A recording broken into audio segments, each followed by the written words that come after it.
Alejandro Fernández, presidente del Partido Popular de Cataluña. Viendo el título del libro, lo primero que cabe preguntarse es si alguna vez ha practicado el nudismo. Nunca. La verdad es que no, respeto a quien lo haga, pero no es mi rollo. Quedémonos más en la expresión, que no deja de ser una manera de decir, pues, sin complejos o con toda franqueza o con toda sinceridad. Sí, he echado un vistazo a la hemeroteca de su partido y veo que hay algún giro contradictorio con el nudismo en alguna localidad, ¿no? Que a priori lo apoyaban y luego decían que no, pero luego al final decían que sí. No sé si tiene sanción ir a calzón quitado en el Partido Popular. Yo recuerdo debates cuando estaba en el Ayuntamiento de Tarragona, porque la extrema izquierda sí que ha tenido un exceso de pasión por lo del nudismo, y me acuerdo haberle dicho a una concejal de la CUP si se subiría a un autobús después de que otra persona desnuda se hubiera sentado, porque pedían legalizar el nudismo en la calle y en los servicios públicos, ¿no? Yo la verdad es que no me consta que en mi partido en las playas tenga ningún problema con el nudismo. Me parece bien. También querría preguntarle, porque leyendo el libro, mejor dicho, pues veo que tiene usted dotes de pitoniso. No sé si hay algún antecedente griego en su familia. O si que yo sepa, esto es difícil de ubicar. Bueno, vayamos por el principio. Usted cuenta en el libro que empezó a ver las orejas al lobo del Prusés a finales de los 90, cuando Jordi Pujol lanzó ese programa 2000. Entonces, CiU era un aliado preferente del Partido Popular. De hecho, llegó a votar la segunda investidura de José María Aznar para presidente del Gobierno. ¿Qué fue lo que cambió en aquel momento?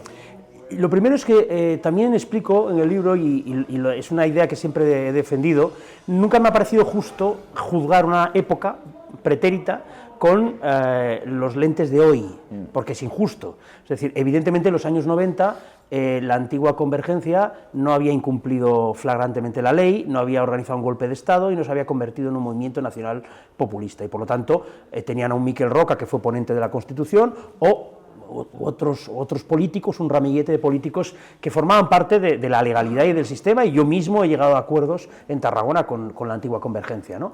Eso es una cosa, es decir, una cosa es la política de pactos cuando se cumplen las reglas del juego, otra era estar atento. Es lo que digo siempre. Es decir, cuando utilizo la expresión que está haciendo cierta fortuna de que Noé construyó el arca antes del diluvio, no después, es estar atento a los fenómenos sociológicos y a las cosas que puede hacer tu adversario político. Y efectivamente, mientras Pujol era nombrado Español del Año y resulta que llegaba a acuerdos de estabilidad con Partido Socialista y Partido Popular, en sus escuelas de formación y en sus actividades políticas ya estaban intentando meter el virus del nacionalismo más radical entre sus jóvenes, y yo explico una experiencia que viví con ellos en un pequeño pueblecito de la Cataluña interior, en la Espluga de Francolí, una experiencia que además fue bastante divertida y que recomiendo su lectura. Por contextualizar, desde la transición hasta el nuevo milenio, que es cuando, digamos, se impulsa ese nacionalismo que hoy ya ha degenerado en independentismo, ¿qué ideología imperó en Cataluña? Vamos a ver, en Cataluña, después de la muerte de Franco, todo el poder municipal fue socialista, salvo la Cataluña interior. Las grandes ciudades, había venido pues muchísima gente en los años 60 y 70 de Andalucía, de Extremadura, de todos los lugares de España, pero esencialmente de Extremadura y Andalucía, que era un electorado muy proclive al Partido Socialista. Allí, básicamente, lo que se hace es una especie de equilibrio en el que casi todo el poder municipal es del Partido Socialista, y Jordi Pujol, que, en fin, tenía una ideología, a mi modo de ver, perversa, pero era un político extraordinariamente habilidoso, supo trasladar la imagen de que él iba a defender los intereses de Cataluña en Madrid mejor que nadie, y gana, contra pronóstico, las elecciones del año 80. Una vez gana esas elecciones, sus primeros pasos son de cordialidad, de mensajes como «es catalán quien vive y trabaja en Cataluña», una campaña que era «somos 6 millones», dando a entender que no eran solo catalanes la mitad, sino que todos lo éramos independientemente de nuestro lugar de origen o de donde procedieran nuestros padres, con una política económica liberal con toques socialdemócratas. Y eso es lo que durante esos primeros años le permite a él tener una hegemonía política extraordinaria. Es a partir del año 2000 cuando él ya acelera este proceso identitario, porque cree, y esto lo ha explicado, también hablo de ello en el libro, cuando las repúblicas bálticas se independizan de la Unión Soviética y después de la guerra de Yugoslavia, Jordi Pujol a sus íntimos, esto lo explica un biógrafo suyo, Vicens Bellatoro, les empieza a explicar que están probablemente ante la última oportunidad de independizar Cataluña, porque seguramente después de eso se cerraría ya el modelo de la Unión Europea, entrarían estos países en la Unión y ya no habría más oportunidades. Bueno, ellos lo intentaron y de hecho siguen en ello, pero es a partir efectivamente del año 2000 cuando reactivan toda esta operación. No, pero, o sea, por tener los conceptos claros, ¿podríamos definir como catalanismo lo que defendió, lo que aplicó Pujol hasta el año 2000? También es que me gustaría incluso de su boca saber cuál es la definición exacta del catalanismo. Vamos a ver, el catalanismo político es muy diverso. El catalanismo político incluye el separatismo estricto e incluye corrientes de pensamiento que parten de la idea de que Cataluña es una nación distinta de España, no lo olvidemos. Lo que pasa es que hay corrientes del catalanismo que trabajan para romper directamente con España, y hay otras que, teniendo claro, porque el máximo referente es Cambó, y hay que leer los escritos de Cambó o de Prat de la Riba, que se supone que son los moderados, en todos sus escritos dejan claro que para ellos Cataluña es una nación y que en su ideal debería ser un Estado. Lo que pasa es que son más pragmáticos. Y entonces, básicamente, el catalanismo durante mucho tiempo lo que defiende es la idea de tener en el mercado del resto de España una potencialidad enorme, pactar aranceles, ahora que está tan de moda, para que no entraran productos extranjeros en el resto de España, y sobre esa idea, decían ellos, modernizar España. Esa es la idea de un cierto catalanismo, el de Cambó, y se suponía que Pujol o Miquel Roca venían a recoger esa tradición de pensamiento. Pronto se empezó a ver que eso era mentira. ¿Y por qué cogió tanto vuelo el independentismo a partir del cambio de milenio? Bueno, vamos a ver, aquí el momento crucial en el que Artur Mas tiene que salir en helicóptero del Parlamento porque las protestas por la gran crisis económica iban directamente a él, en lugar de, como hizo Mariano Rajoy, que es apretarse los machos e intentar arreglar aquella crisis, toma la decisión de convertirse él en populista. Para combatir el populismo de extrema izquierda de Podemos, él se convierte en populista. Y entonces es cuando inicia, estamos hablando del año 2011-12, es cuando inicia el procés. Y es un momento en el que él traslada el famoso Madrid ens roba, que es populismo en vena, que es intentar culpar de la crisis económica a Madrid. Y a partir de aquí construye un proyecto político totalmente nacional populista, en el que el gancho inicial fue la crisis. Realmente no había tantos independentistas sentimentales en Cataluña como esos porcentajes de voto que llegaron a tener durante esos años. ¿Y qué pudo haber hecho en aquel momento el gobierno de Mariano Rajoy para neutralizar ese auge creciente del independentismo? Lo primero que cabe decir es que el gobierno de Rajoy cumplió con su deber, es decir, frenó el proceso, y de hecho Rajoy pagó un precio por ello, porque la moción de censura tiene que ver con eso, no tiene que ver con una corrupción imaginaria. Es decir, al final los socios pactan con Sánchez una moción de censura precisamente por castigar al gobierno que había frenado el procés. Lo que yo siempre he dicho es que hay algunos elementos, los explico en el libro, de quizá error de diagnóstico. Es decir, la idea a lo mejor de que solamente con la ley y con una gestión económica dirigida a mejorar las infraestructuras, etcétera, que eso se podía frenar. Y el no haber detectado que la antigua convergencia ya no existía, a lo mejor llevó a tomar decisiones tarde.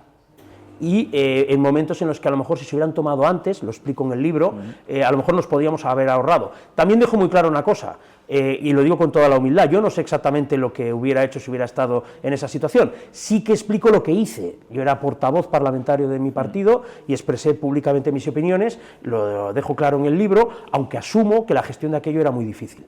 Pero creo que a lo mejor si se hubiera entendido mejor la verdadera naturaleza del rival que tenías delante, que no tenía nada que ver con la convergencia de Miquel Roca, las cosas hubieran sido distintas. Sí, antes de preguntarle o de proseguir por el procés, sí que es verdad que me gustaría echar la vista atrás, porque uno se asoma, antes que ha mencionado a Cambó, Francesc Cambó o Prat de la Riba, uno se asoma a las deliberaciones de los consejos de ministros de la Segunda República y se da cuenta de que en aquel entonces el llamado problema catalán ya era el principal quebradero de cabeza de los políticos de aquel momento. Entonces, la pregunta es muy genérica, pero yo creo que tiene su trascendencia. ¿Cuál es el problema de Cataluña? ¿Cuál es la solución? Y ya a estas alturas incluso cabe preguntarse de si hay una solución posible. para ese problema de Cataluña. Ortega hablaba de la conllevanza, ¿no? La idea de que era imposible una resolución definitiva de ese problema y que lo que había que hacer, pues lo que se ha hecho durante la transición.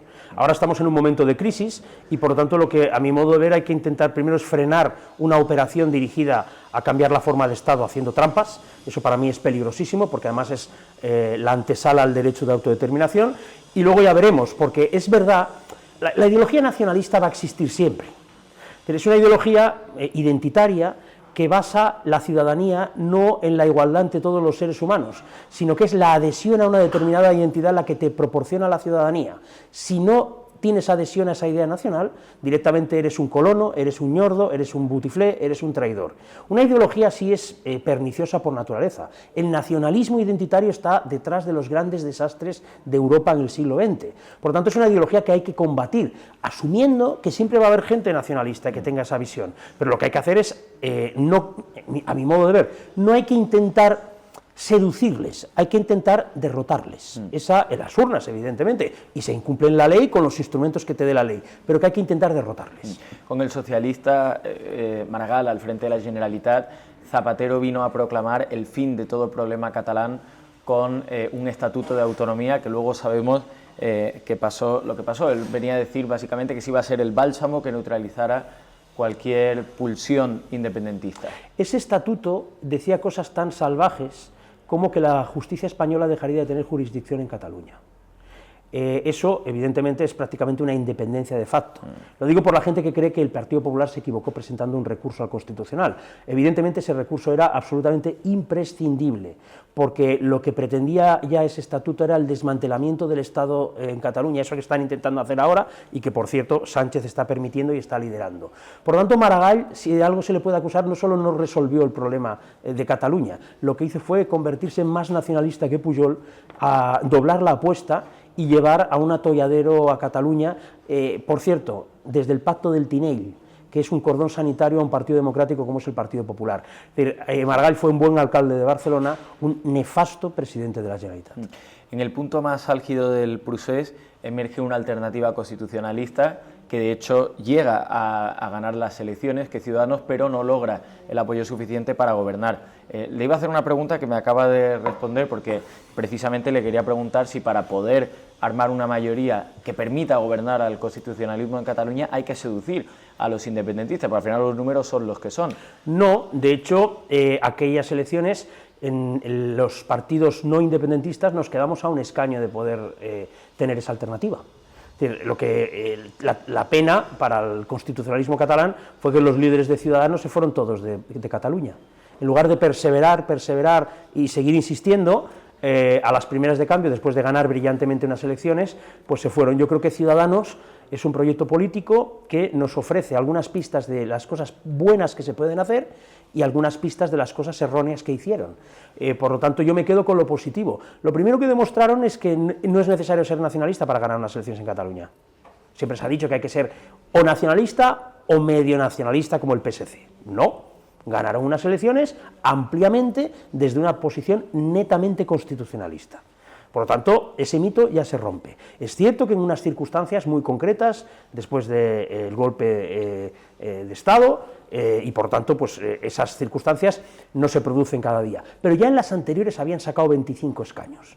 Por lo tanto, creo que hay mucha gente en Cataluña que no es nacionalista, y que no es de izquierdas. Y por lo tanto, sobre esa base social es donde hay que construir un proyecto político que pueda llegar a ser algún día ganador. Usted reflexiona en el libro sobre cómo el proceso catalán se ha terminado convirtiendo en el proceso español.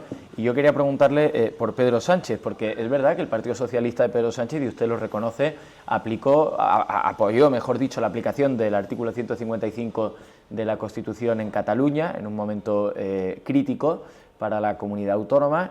Es verdad que Pedro Sánchez llegó a articular discursos bastante más beligerantes incluso de lo que algunos dirigentes políticos en aquel momento se atrevían a decir, y luego cuando parecía que podía armar una mayoría para ser presidente del gobierno, decía que no quería armar esa mayoría porque quedaría en manos de los separatistas y los independentistas. Luego, sin embargo, vio que precisamente a través de esa mayoría tenía una ventana abierta para poder conseguir lo que las urnas no le daban, que era una mayoría que le permitiera llegar al gobierno.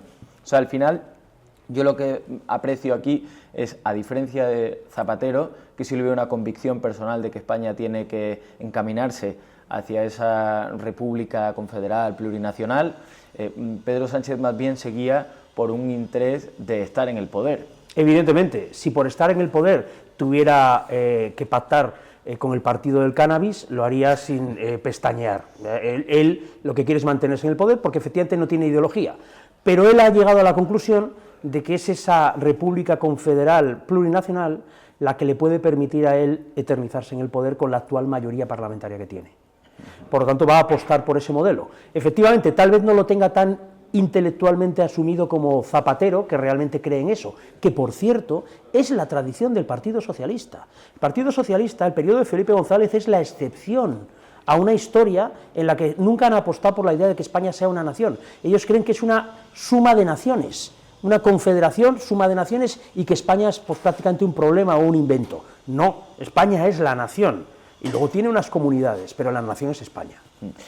Le repito la misma pregunta que le he hecho antes, ahora que estamos en el ámbito nacional, para que se pueda desmontar esa mayoría parlamentaria que impide incluso al partido que gana las elecciones gobernar, hay que seducir a algunos de los votantes que se han decantado por algunas de las formaciones que conforman esa mayoría, hay que seducirles hablándoles con el mismo idioma que tiene que hablar el Partido Popular o con otro idioma. ¿Cuál es la estrategia para enhebrar una mayoría de gobierno que consiga derrotar a esa mayoría Frankenstein que en su día apodó Rubalcaba?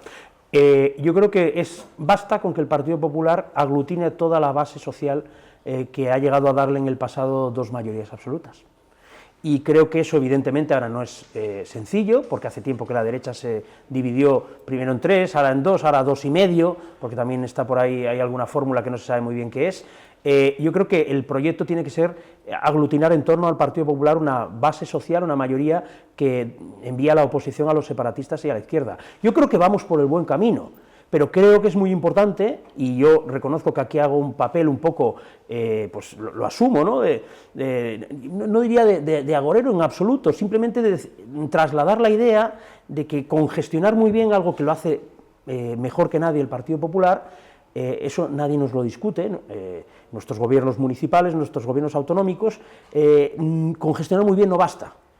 Creo que la batalla de las ideas hay que darla. Y por lo tanto, en esa batalla de las ideas, la suma de batalla de las ideas y gestión es invencible, y es lo que le puede dar la mayoría social al Partido Popular, que insisto que creo que vamos por el buen camino, pero como hay una operación de nuestros rivales políticos tan agresiva contra la Constitución, es muy importante no mirar hacia otro lado, denunciarla, porque al final acaba pasando, y luego cuando acaba pasando todos son prisas y todos, ¡ay, cómo nos ha pasado esto! Ya, había que prevenirlo antes, y a eso, en definitiva, ese es el leitmotiv esencial del libro. Bueno, usted viene a decir básicamente que sin ideas no hay gestión, ¿no? Sí, sí, claro, es que, vamos a ver, hay una cuestión, somos seres humanos, si bastara con gestionar de manera racional, eficaz, pues no haría falta políticos, que por cierto mucha gente supongo que estaría de acuerdo, bastaría que nos gobernaran unos ordenadores, que asignaran racionalmente unos recursos, y entonces todo el mundo sería feliz. ¿Verdad que eso no es un escenario plausible?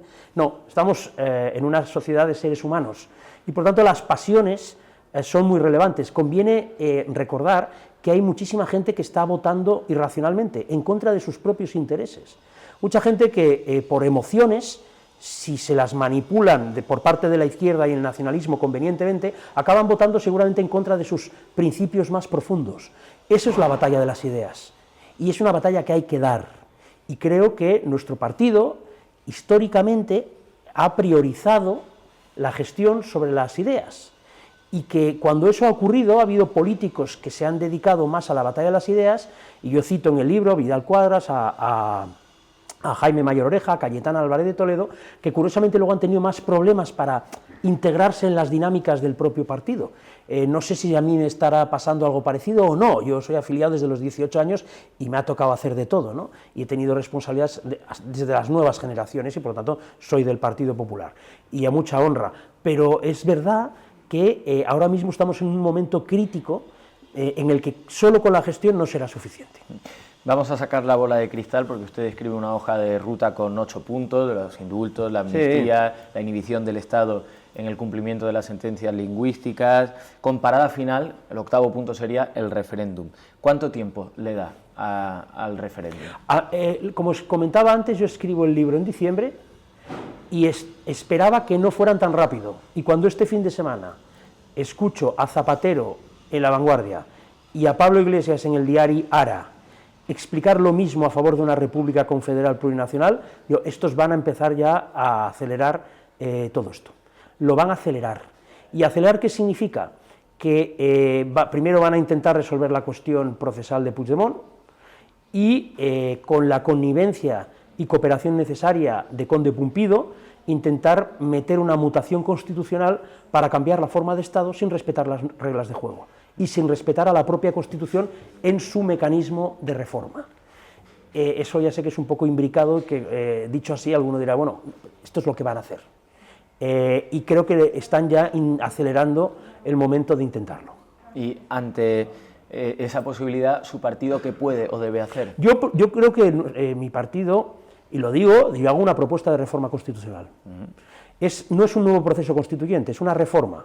Y evidentemente propongo que en ningún caso se podría hacer como lo hacen ellos, sin respetar las reglas de juego. Y alguien me podrá decir, ahora no hay esa mayoría. Claro, es un brindis al sol. No, ya sé que no hay esa mayoría, pero yo creo que sí que se lo tenemos que proponer a los españoles. A los españoles creo que les tenemos que trasladar que hay una operación para liquidar la Constitución y la transición y llevar a España a la inestabilidad, a la peronización de España y decir, oye, nuestro modelo alternativo es este. Es una gestión mejor, es más seguridad ciudadana, es menos impuestos, es todo lo que caracteriza al Partido Popular, mejor gestión del agua, mejor gestión de la energía, mejor calidad educativa, mejor sanidad, pero a la vez también te propongo cómo reforzar la Constitución para que no se la carguen, porque a la gente le importa su país mucho más de lo que nos imaginamos. Quizá no salga reflejado en las preocupaciones ciudadanas en las encuestas, pero a la gente le preocupa España, mucho. Usted habla, por ejemplo, de listas electorales abiertas. En el caso del Tribunal Constitucional, no sé si desarrollaría, por ejemplo, que el margen de los políticos sea menor, es decir, a día de hoy tenemos un Tribunal Constitucional elegido, salvo los magistrados que corresponden al CGPJ, elegido mayormente por los políticos. Yo lo que propongo es claridad, es decir, la puerta de entrada de las mutaciones constitucionales que están intentando es la ambigüedad del texto constitucional en artículos esenciales y sobre todo los que tienen que ver con las competencias de cada administración. Eso provoca que haya un conflicto constante competencial que acaba resolviendo el Tribunal Constitucional y hoy el Tribunal Constitucional, de la mano de Conde Pumpido, no es garantía de constitucionalidad, no lo es. Se está demostrando, es un hombre que ya manifiesta públicamente cuáles son sus decisiones desde un punto de vista ideológico, jamás jurídico, y de absoluta sumisión a lo que le envíe Pedro Sánchez. Entonces, para mí, de lo que se trata fundamentalmente es de que quede tan claro en el texto constitucional, primero, las competencias de cada uno, y segundo, las consecuencias de incumplirlo, para que no haya tanto conflicto competencial que acabe en el Constitucional. El Constitucional se ha convertido en el árbitro constante de la política española y eso no es normal. El Constitucional debería pronunciarse en casos muy concretos, técnicos, en los que pueda haber una discrepancia, pero no todo el día acabar pensando que cada ley que presenta la izquierda y el nacionalismo, que es manifiestamente inconstitucional, acaba en el Constitucional, pero hoy eso no es garantía. En el retrato objetivo que usted hace del Partido Popular de Cataluña, que también engloba al principio al Partido Popular del País Vasco y de cómo Génova se ha convertido en una trituradora de líderes, yo sí quería preguntarle, porque usted en las últimas elecciones, previamente a las últimas elecciones catalanas, había pronunciado en público su discrepancia con que el Partido Popular pudiera negociar con Junts per Catalunya. Usted no ha cambiado una coma de su discurso en los últimos años y, sin embargo, el Partido Popular Nacional, cuando tuvo que elegir candidato para unas elecciones catalanas, le eligió a usted. Sí, sí. Entonces, no sé si percibe cierto cambio de paradigma en el Partido Popular en la dirección en los últimos años. Es que yo recomiendo a la gente leerse el libro. y verán que yo hago reflexiones de los últimos 40 años, no de los últimos 3. Y podrán comprobar que lo que digo no son opiniones, son hechos, que evidentemente en Cataluña y el País Vasco al Partido Popular le ha costado más y ha tenido más inestabilidad en sus liderazgos que en el resto de comunidades autónomas, es una evidencia, es un dato, no es una opinión. Y eso es lo que digo en el libro. Y yo creo que estamos trabajando en la buena dirección, y la última campaña electoral fue un éxito precisamente por ello. Y creo, además, precisamente por ello, que lo que yo pido es no dejarnos seducir por los cantos de sirena que se nos suelen enviar, diciendo que si giramos a un sitio o giramos a otro, nos van a ir mejor las cosas. No, si giráis hacia el catalanismo os irá mejor, si giráis hacia una especie de socialdemocracia os irá mejor. No. Nosotros somos el Partido Popular, somos liberal, conservadores, somos de centro reformista y somos europeístas. Es más que suficiente, sabemos perfectamente cuál es nuestra ideología. No tenemos que girar en ningún caso, yo siempre digo lo mismo, creo que lo esencial es el proyecto del Partido Popular. Si el camino es parecerse a otros, pues ya te afilias a otros. Y yo no quiero irme, no he sido nunca ni nacionalista ni izquierdista, ni lo seré nunca. Acabo ya, para que usted póngase en el Congreso de los Diputados. El Partido Popular lleva una iniciativa para prolongar el cierre de las nucleares, para evitar el cierre de las nucleares, es decir, prolongar la vida útil. Resulta que hay una posible coincidencia con Junts per Catalunya que pide exactamente lo mismo. ¿Usted cómo ve que el Partido Popular en el marco del Congreso de los Diputados pueda hablar con Junts per Catalunya para un hipotético apoyo a su iniciativa? Eso he dicho públicamente, que cuando son propuestas del programa del Partido Popular, como esta que me acaba de explicar usted, el Partido Popular, si recibe luego el apoyo para sus propuestas de su programa de partidos tan distintos como Vox, Junts o el que sea, a mí eso me parece lógico, correcto. Eso no tiene nada que ver con armar una alternativa de gobierno, etcétera, etcétera, o tener que tragarte cesiones para el desmantelamiento del Estado en Cataluña. Esas cosas a mí, yo lo he dicho públicamente, cuando se produjeron varias votaciones en ese sentido, que yo lo veía absolutamente lógico. En Cataluña vemos a Junts asumiendo cada vez un discurso más beligerante en contra de la inmigración, que se explica evidentemente en el auge de una ultraderecha, que es Alianza Catalana. ¿Usted cree que Alianza Catalana puede reemplazar a Junts en los próximos años? Podría ocurrir. Es un fenómeno europeo que ese perfil nacional populista va en auge. Lo que creo que es más importante de todo esto es que tengamos claro que Junts no se va a moderar para intentar volver a ser la convergencia de los años 80. Todo lo contrario, se va a radicalizar en sus propuestas, no solo en inmigración, sino que sobre todo se van a radicalizar de nuevo en el mensaje identitario nacionalista. No van a buscar entente cordial, no, están en una operación, insisto, para desmantelar el Estado en Cataluña y para conseguir que esa confederación legitime y legalice el derecho de autodeterminación. Están en eso. Y ya, penúltima pregunta, que no podemos dejar de hablar de Trump, que es sí, el omnipresente en todas las conversaciones. Para hacer frente a la escalada arancelaria, ¿qué le parece que el Partido Popular tienda la mano al gobierno? Yo creo que aquí es un asunto que es profundamente técnico y en consecuencia se trata de acertar con las medidas de compensación a los sectores afectados. Yo no soy experto en la materia, pero creo que si las medidas que aportara el gobierno fueran adecuadas, pues si fueran adecuadas se dice y ya está. Del mismo modo que yo estoy diciendo que las que propone de momento Salvador Illa están demasiado centradas, en lugar de quitar barreras y bajarle los impuestos a los que están sufriendo más, lo que quieren es intervenir más. Para mí son medidas erróneas. El primer paquete que ha propuesto dentro del marco competencial que tiene la Generalitat, que es pequeño para este tipo de cosas. Por lo tanto, yo creo que sobre todo se trata de analizar medida a medida y si hay una medida acertada por parte del Gobierno, pues no hay ningún problema. Ahora, no tengo demasiadas esperanzas sobre ello. Alejandro Fernández, muchísimas gracias. Muchísimas gracias.